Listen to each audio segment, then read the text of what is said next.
AI and robot race లో భారతదేశం వెనకపడింది. Problem ఏమైందంటే టాలెంట్, అదే విధంగా మ్యానుఫ్యాక్చరింగ్ పరంగా భారతదేశం చాలా వెనకపడింది. మిగతా దేశాలు భారతదేశానికి చాలా రెట్లు ఎక్కువలో ఉన్నాయి. అమెజాన్ రీసెంట్ గా $35 బిలియన్, అదే విధంగా మైక్రోసాఫ్ట్ ఏమో $17.5 బిలియన్ 2030 కల్లా ఇండియాలో ఇన్వెస్ట్ చేస్తాం. That is for digital services అని చెప్తున్నారు. కానీ యుఏఈ ఏమో $148 బిలియన్ 2024 లో ఏఐలో ఇన్వెస్ట్ చేసింది, including 5 GW data centre with open AI, Oracle and Nvidia. వేరే సౌదీ అరేబియాకి సంబంధించిన హుమానియా వాళ్ళేమో గ్లోబల్ టాప్ 3 ఏఐ స్టార్ట్అప్స్ ని లాంచ్ చేయాలని ప్లాన్ లో ఉన్నారు, which are partnering with Qualcomm, Cisco and AMD. ముగ్గురు జైంట్స్. అసలు సౌదీ అరేబియాలో అయితే first humanoid robot showroom open చేశారు. చైనా ఏమో 2024 లో 5,54,000 రోబోట్స్ ని తయారు చేసింది. ఇది మోర్ దాన్ ప్రపంచంలో తయారు చేసిన రోబోట్లు అన్నింటికంటే కలిపినా కానీ ఎక్కువే. అజీబోట్ లాంటి కంపెనీలు దగ్గర దగ్గర 5,000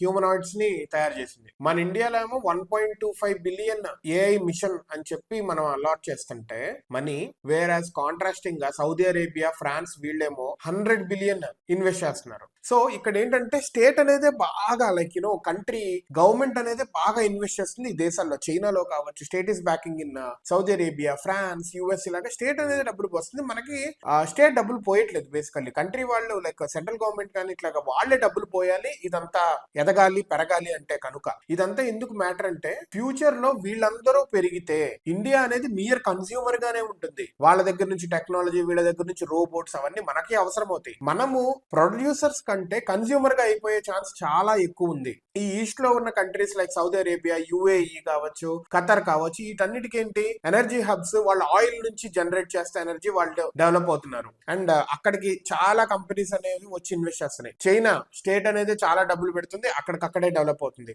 అండ్ సిలికాన్ వ్యాలీలో, అమెరికాలో, యూకేలో ఇట్లాగా నాలెడ్జ్ హబ్ అక్కడ ఉంటుంది. అక్కడ నుంచి టెక్నాలజీ బ్లూ ప్రింట్స్ అనేవి ఇక్కడ నుంచి జనరేట్ అయ్యి వెళ్తా ఉన్నాయి. వాళ్ళు అడాప్ట్ చేసుకుంటా ఉన్నారు, డెవలప్ చేస్తా ఉన్నారు. మెయిన్ R&D అక్కడ జరుగుతూ ఉంది. సో అన్ని రకాలుగా ఇక్కడ అవుతుంది. మన ఇండియాలో ఏంటి మెయిన్ గా సాఫ్ట్వేర్స్ మీద డిజిటల్ గానే పెడుతున్నారు, కానీ హార్డ్వేర్స్ మీద, ఏఐ మీద, ఏఐ డెవలప్మెంట్ మీద, ఏఐ ప్రొడక్షన్ లో వీటిల్లో పెట్టట్లేదు. రోబోట్ ప్రొడక్షన్ లో కూడా పెట్టట్లేదు అనమాట. సో మనం వాడుకుంటా ఉంటాం. ఫైనల్ గా we have to spend a lot, they will be the producers. అంతే అవుతుంది. ఇప్పుడు అమెరికా ఏంటి, వాళ్ళ బ్రెయిన్, మనం ఏం చేస్తున్నాము, మన వాళ్ళు వెళ్తున్నారు అక్కడికి, అండ్ అమెరికా ఇక్కడికి వచ్చి కంపెనీస్ పెడుతుంది, సర్వీస్ కంపెనీస్ కి మనం డబ్బులు వస్తున్నాయి కదా. సో రివర్స్ అవుతుంది, మనం డబ్బులు పెట్టాల్సింది. మన దగ్గర అంత డబ్బులు ఉన్నాయా? మన దగ్గర అంత డబ్బులు లేవు.